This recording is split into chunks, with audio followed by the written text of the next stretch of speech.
Hai teman-teman, selamat berjumpa lagi di channel saya. Dan kali ini saya akan membahas tentang chapter style, yaitu gaya membuat judul bab di dalam sebuah buku. Buku yang saya baca kebanyakan membuat judul bab itu hanya membedakannya dengan huruf besar biasa saja. Namun alangkah baiknya kalau kita bisa membuat judul bab yang lebih menarik, yang lebih berbeda dari yang lain. Saya menggunakan software LaTeX untuk membuatnya. Mari kita lihat.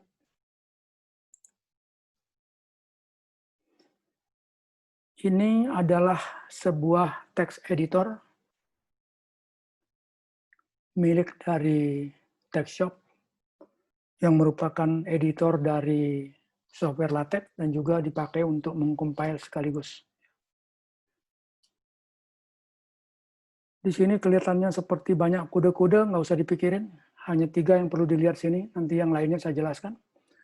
Yang pertama adalah dokumen kelas. Ini menunjukkan kelas apa yang kita pakai. Di sini saya mempergunakan memoir, bisa buku, bisa report, bisa macam-macam, tapi memoir saya pakai untuk memiliki beberapa pilihan untuk chapter style-nya. Sini ada ukuran kertas A5, kemudian ukuran font 12, dan tidak bolak-balik satu sisi supaya gampang. Kemudian di sini ada begin dokumen, kemudian ada end dokumen, ini appendix belakangan. Ya. Jadi apa yang akan kita buat buku, isinya kita tulis di sini, ya, antara kedua perintah ini. Yang atas ini hanya merupakan setting-setting yang nanti saya jelaskan satu persatu. Ya. Kalau kita menulis testing, ya dia akan hanya keluar testing kalau kita compile. Ya, ya keluar seperti itu, sangat standar. Kita ganti. Ya. Untuk menggantinya, saya mempergunakan sebuah paket namanya Lipsum. Lipsum ini text generator. Dia memiliki beberapa paragraf yang kalau kita tuliskan, dia akan nulis sendiri. Misalnya, Lipsum paragraf 3. Kita jalankan, maka paragraf yang nomor 3 itu yang ditulis seperti ini. Daripada saya ngasih contoh formatnya ngetik, lama nunggunya. Ya. Kemudian ada lagi paket yang namanya blind text. Blind text ini lebih lengkap daripada Lipsum. Dia bisa membuat blind dokumen. Blind dokumen itu ada babnya, ada sectionnya, ada bagian-bagian yang lainnya. Coba kita lihat. Blind document. Ya. Kita run.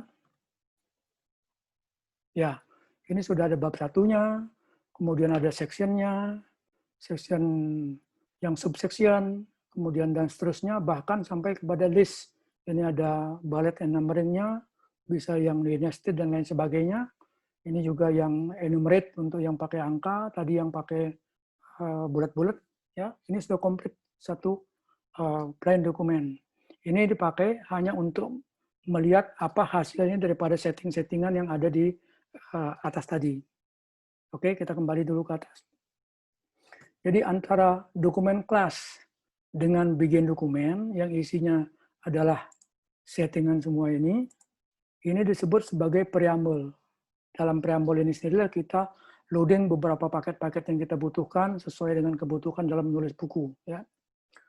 Yang pertama yang paling penting adalah geometri, karena geometri ini menentukan ukuran kertasnya berapa, dan marginnya berapa. Itu. Ini saya mempergunakan kertas A5, margin 2 cm, yang untuk yang atas stopnya 3 cm. Kemudian paket yang kedua, Babel, English bahasai, ini untuk menentukan pemenggalan kata, hyphenation. Jadi kalau misalnya ada kata panjang, menonjol dia ke bagian margin luar, di mana dipenggalnya itu disesuaikan dengan aturan ini. Kalau kita tulis English dan bahasai, berarti bahasa ini yang dipakai. Kalau kita mau bahasa Inggrisnya yang dipakai, ditukar aja tempatnya bahasa itu seperti Inggris. Atau bisa di sini kita pilih ini, select language, apa misalnya kita pakai sini, ya, English. Maka yang dipakai dalam dokumen ini adalah yang berbahasa Inggris, walaupun kita settingnya 2, gitu ya. Kemudian itu sudah. Fonten sini adalah untuk font coding. Kalau kita ngetik beberapa jenis font, itu diperlukan font coding seperti Fontaine ini sendiri, ya, itu bersifat internasional.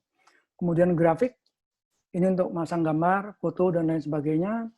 Lettering, ini untuk membuat huruf besar, misalnya perhatikan ini, bab, kemudian ini huruf pertamanya dibuat besar, ya, kemudian baru nyambung kecil. Nah, itu mempergunakan lettering.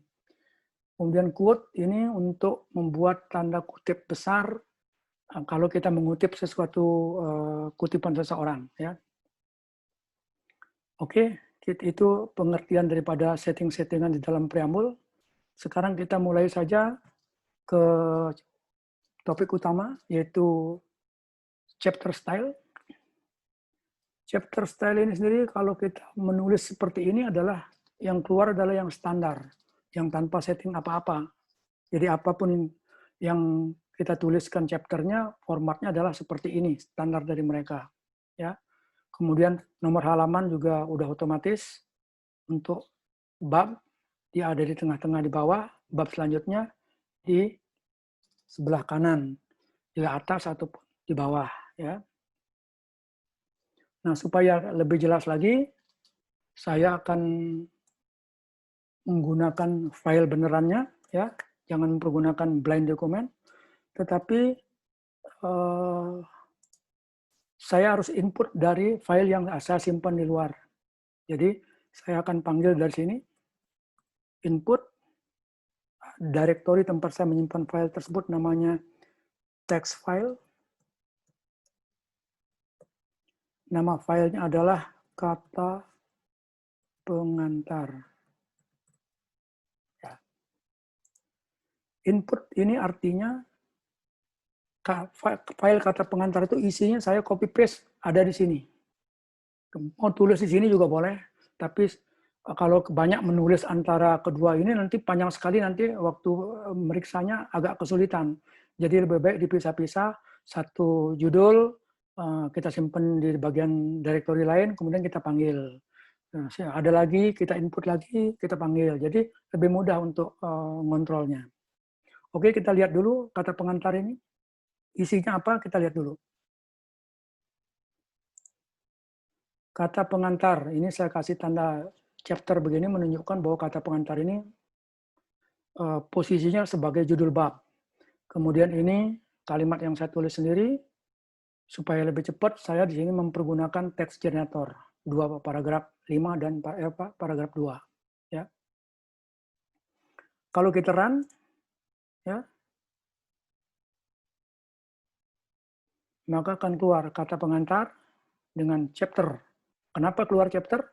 Karena di sini kita mempergunakan bahasa Inggris. Kalau tidak mau, matikan aja. Jadi yang berlaku adalah bahasa Indonesia. Kalau kita run, keluarnya bab 1. Ya, begitu penggunaan bahasa yang 2 tadi itu. Ya. Ini seperti kita lihat tadi, saya hanya menulis satu kalimat, contoh dan lain sebagainya. Yang lain ini sendiri dibuat oleh Lipsum.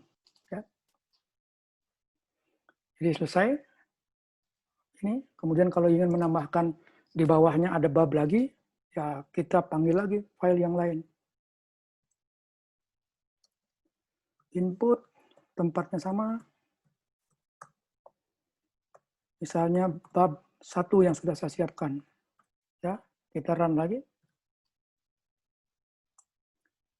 Ini tulisan bab 1, tapi dia adanya di bagian kedua, berarti dia bab 2. Bab 1, ini bab 2, judulnya seperti ini. Ya, ini ada quote yang saya pakai tadi di sini. Quote itu adalah untuk menuliskan seperti ini. Ya.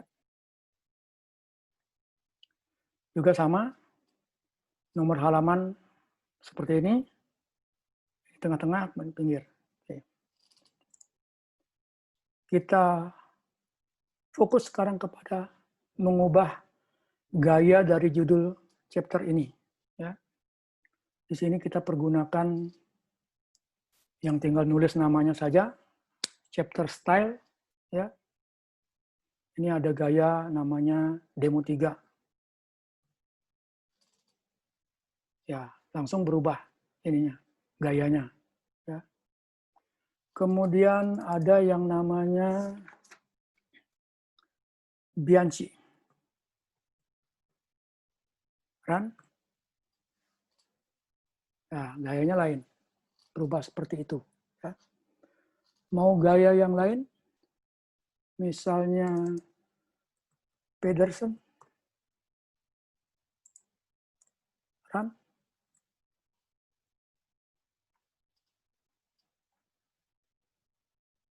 Ya, kayaknya seperti itu. Ya.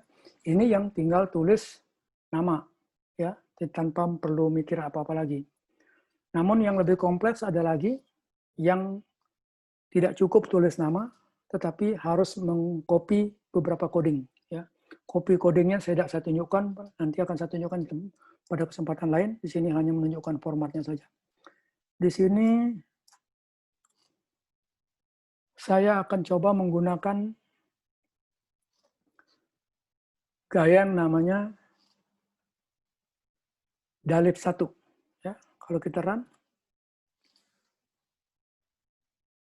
nah ini gayanya seperti ini. Ya. Kemudian ada juga gaya WZ43. Run. Ya, seperti ini. Ada gaya blue box. Seperti ini. Pakai box. Tapi namanya blue box tapi keluar hijau, tapi yang nggak apa-apa. Oke.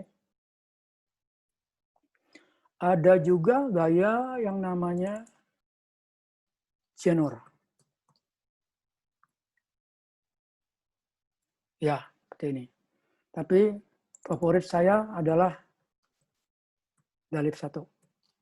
Ya. Ini, ya. Dalib 1 sini ininya quote-nya juga formatnya bagus ya karena pemilihan hurufnya. Kemudian drop capitalnya di sini ya, saya pakai 3 baris ya lebih bagus. Kalau yang tipe lain biasanya ini tidak begitu serasi ya. Jadi ini yang saya pilih di dalam beberapa buku yang saya tulis. Ya. Kemudian saya mau tambahkan sedikit di sini bahwa chapter-chapter ini masih menggunakan penomoran seperti ini. Padahal kata pengantar sebenarnya bukan masuk sebagai bab, tetapi dia hanya merupakan bagian pendahuluan. Oleh karena itu saya memperkenalkan kepada Anda bahwa sebuah buku itu dibagi 3 sebenarnya. Satu yang namanya front matter, yang kedua main matter, yang bagian akhir namanya back matter atau end matter. Ya. Dampaknya apa kalau kita membagi di dalam LaTeX seperti itu? Ya. Kata pengantar mau kita masukkan pada bagian front matter. Ya.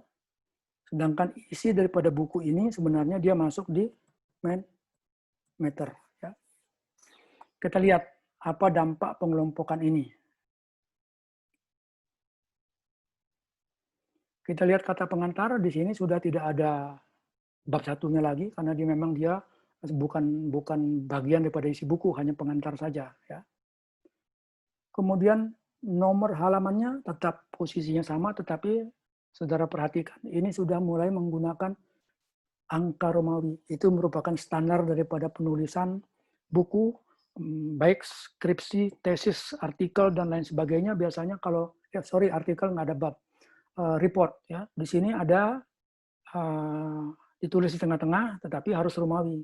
Nah, begitu mulai pada isi buku yang sebenarnya, maka di sini barulah dia mulai dengan nomor Arabik, yang mulai dari angka 1, 2, 3, dan seterusnya. Ya. Termasuk di dalam front matter ini sendiri, tidak hanya kata pengantar, tetapi juga daftar isi. Nah, daftar isi perintahnya adalah table of contents. Ya. Kita run.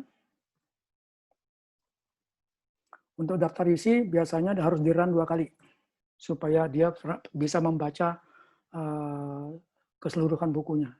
Nah, ini adalah daftar isinya. Kita lihat sini kata pengantar tidak ada lagi nomor bab. Tetapi bab 1 ini sendiri baru mempunyai nomor bab, ini nomor subbabnya, section-nya. Dan dia masih tetap mempergunakan angka Romawi mulai dari 1 karena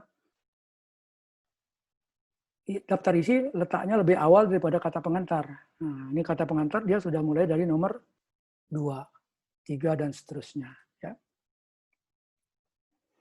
Kemudian pada akhir buku biasanya ada yang namanya glossary atau appendix. Di sini kita end-metternya kita kasih nama appendix. Ya. Kemudian kita masukkan sebuah file. Namanya adalah lampiran. Ya. Kemudian kita run.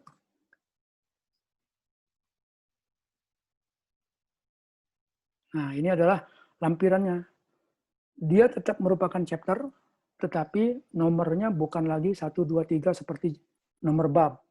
Semua lampiran appendix itu dimulai dengan urutan A, B, C, dan seterusnya. Kemudian section-sectionnya A1, A2. Begitu. Dia akan otomatis membuat seperti ini kalau kita sudah membuat pengelompokannya front matter, main matter, dan appendix. Ya. Setelah appendix biasanya mau ada indeks, ada profil penulis, dan lain sebagainya, itu silakan aja. Ya. Jadi ini kira-kira yang bisa saya share kepada teman-teman semua, bagaimana mempercantik judul bab buku kita, ya. Jadi kalau ininya saya lebih prefer yang ini lebih kecil hurufnya, ya. Jadi keluarnya chapter, ya. Dan walaupun bahasa Indonesia bukunya, tapi ini pakai chapter juga nggak apa-apa karena semua orang mengerti chapter itu apa. Tapi bentuknya jadi manis. Saya lebih melihat dari segi artnya, ya. Itu kemudian kita lihat sini ada quotation bagus yang saya ambil dari Ralph Specht. Ya. If you think good design is expensive, you should look at the cost of bad design. Di sini saya mau mengajak Anda berpikir, ada yang mengatakan desain yang bagus itu mahal. Tetapi Anda harus memikirkan juga berapa biaya untuk hasil desain yang jelek. Diulang lagi, pindah lagi orangnya suruh buat, beberapa kali akhirnya dijumlah di total lebih mahal daripada yang desain yang bagus. Kira-kira demikian. Jadi lebih baik Anda cari profesional yang membuat desain yang bagus, bayar mahalan sedikit, tapi tidak ganti-ganti lagi. Oke? Demikian yang saya share untuk teman-teman semua. Terima kasih sudah menyaksikan channel saya. Jangan lupa kalau Anda suka dan merasa bermanfaat, kasih jempol 2, kemudian subscribe, atau kasih komentar. Anda bisa menuliskan pertanyaan atau menuliskan komentar yang lainnya, semuanya welcome. Terima kasih. Sampai ketemu pada video saya yang berikutnya. Salam sehat dan stay safe at home. Thank you teman-teman.